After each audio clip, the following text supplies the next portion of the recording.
الحمد للہ رب العالمین والصلاة والسلام علی اشرف الانبیاء والمرسلین۔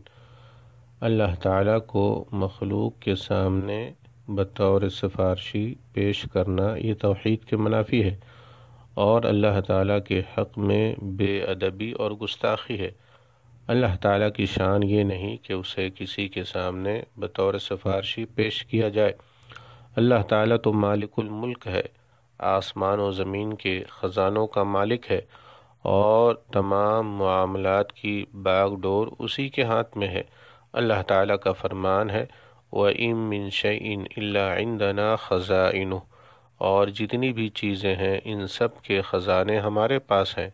سورہ حجر آیت نمبر 21۔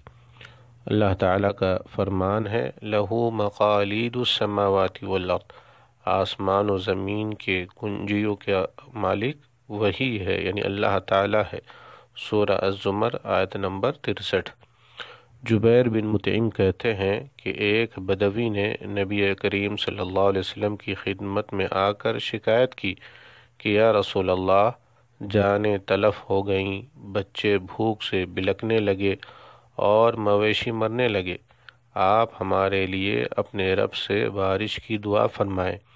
ہم اللہ تعالیٰ کو آپ کے پاس اور آپ کو اللہ تعالیٰ کے حضور سفارشی کے طور پر پیش کرتے ہیں۔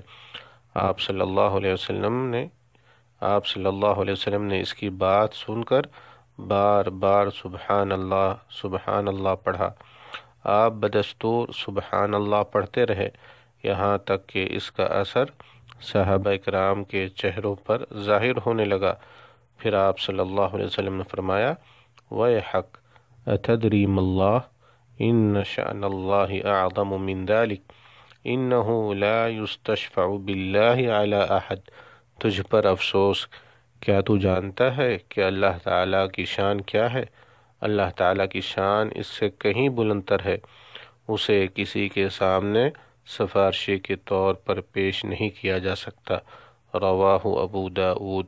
واللہ تعالی اعلم۔ السلام علیکم ورحمۃ اللہ وبرکاتہ۔